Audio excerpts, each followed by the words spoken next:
Sup guys, it's Alex here, and welcome to the December 23rd edition of the Bracketology update.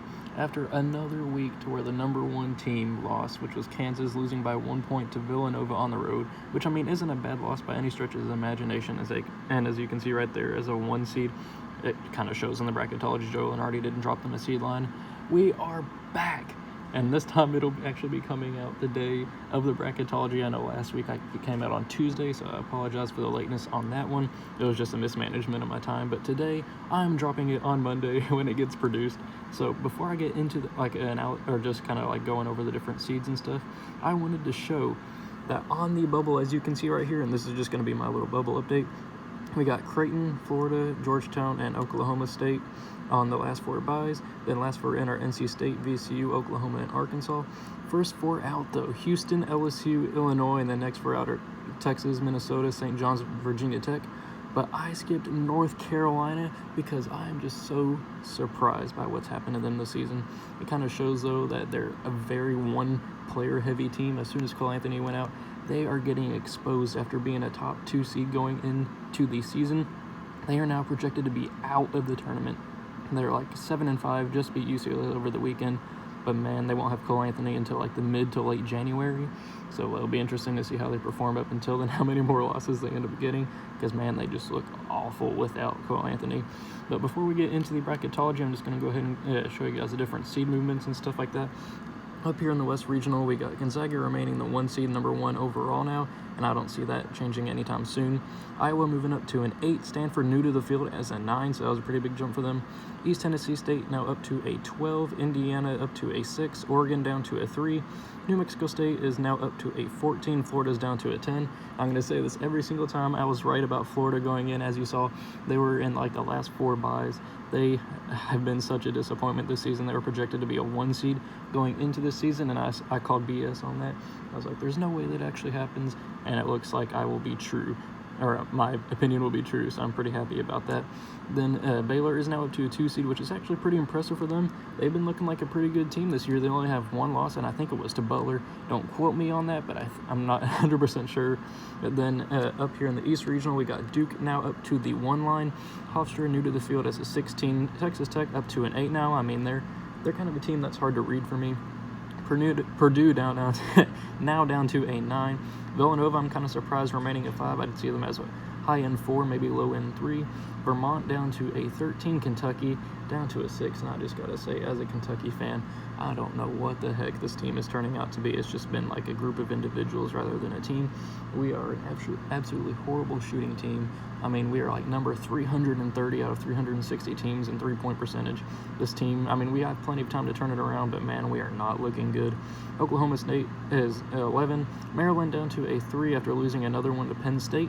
Colorado up to a 7, Liberty up to a 10. I've been on their bandwagon ever since day 1 of this season, ever since last season, really, and it's starting to come to fruition there. I mean, now they're on the same line as Florida, as you can see. Butler now up to a 2. They've been another team that's been pretty impressive to me this season. Then over here in the Indianapolis region, we got Ohio State, who actually may be the top team in the nation, in my opinion. Tennessee down to an 8. Utah State down to a 9. West Virginia up to a 4. Creighton is new to the field. San Diego State up to a 3. After struggling with San Jose State, they went out and beat Utah by 28, who had beaten Kentucky. So, I mean, I don't know what to say there.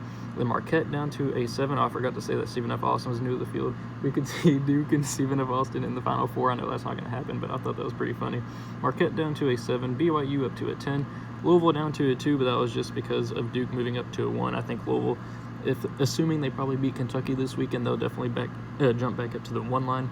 Then UC Irvine down to a 15. Then over here in the South Regional, we got Kansas and Oral Roberts new to the field as a 16. St. Mary's up to an 8. DePaul up to a 9.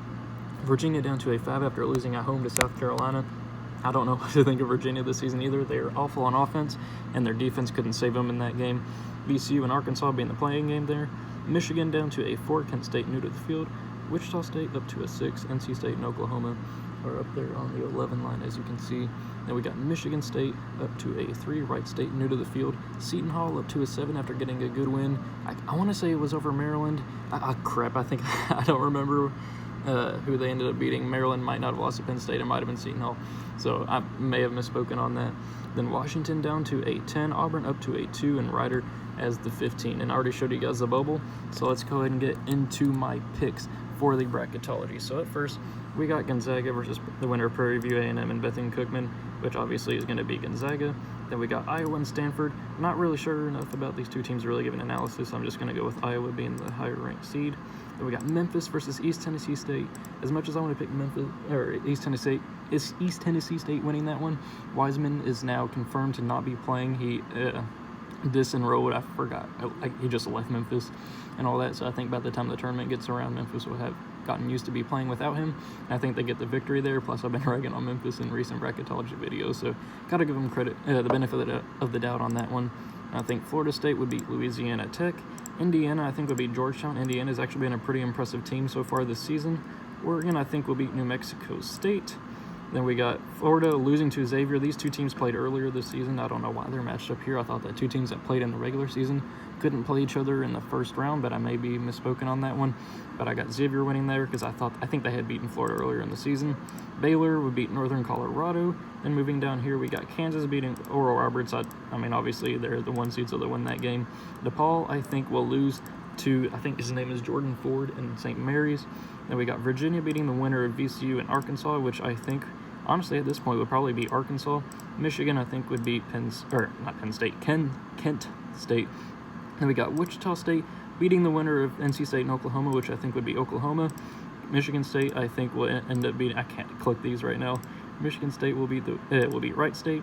And Seton Hall, I think, if Miles Powell is back, I think they'll be able to beat Washington. But if not, I mean, Miles Powell should be back by that time. I mean, it's 3 months away, and he's just suffered a concussion.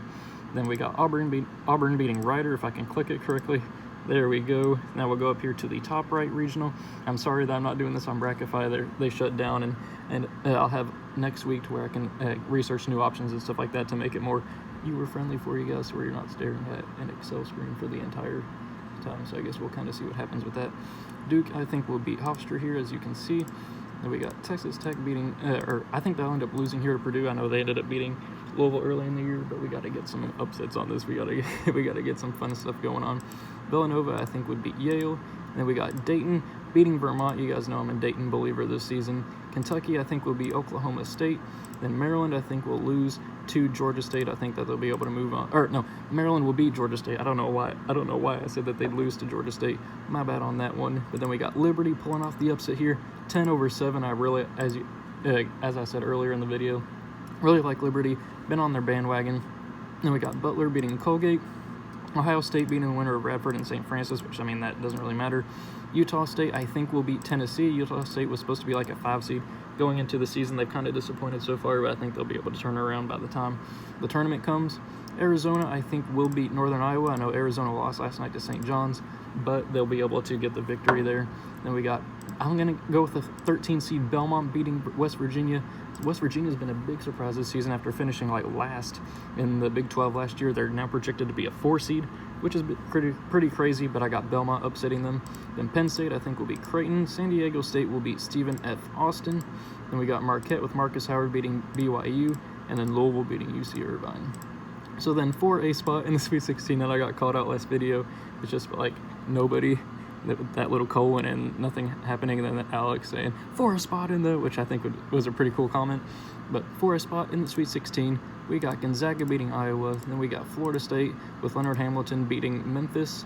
Down here we have Oregon beating Indiana. And then we got Baylor beating Xavier. Then down here for another spot in the Sweet 16, we got Kansas beating St. Mary's. I know I'm kind of going with the chalk here, but I think it's what's going to happen. Then we got Tony Bennett with the 5/4 here with Virginia over Michigan.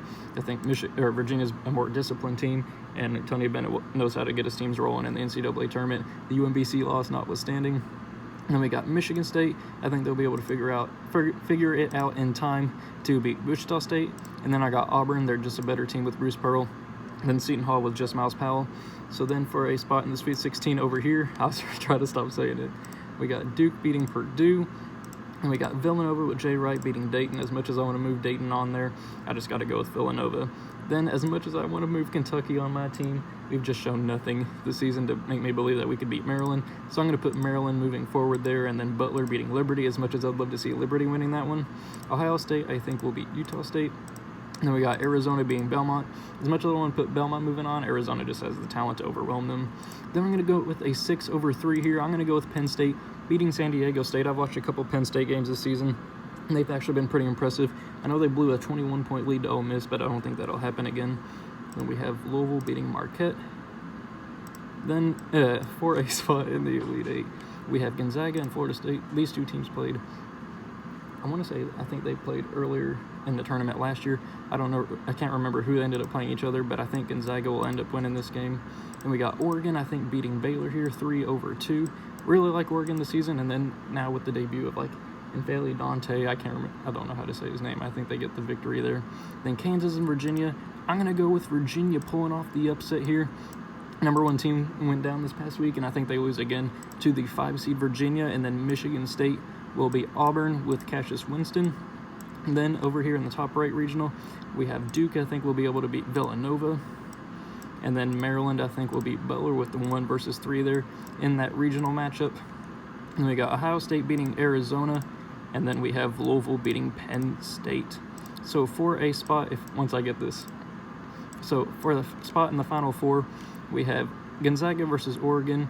And I think that Oregon will end up losing to Gonzaga. I think Mark Few is going to have his team winning that game. And we got Michigan State and Virginia. I'm going to go with Michigan State. I know I had them winning it all before the season started, and I think that by the time the season comes around, I think they'll be able to get at least to the Final Four. We'll kind of see what happens with the matchup once we get there. And then we'll go ahead and do this down region right here. Ohio State and Louisville.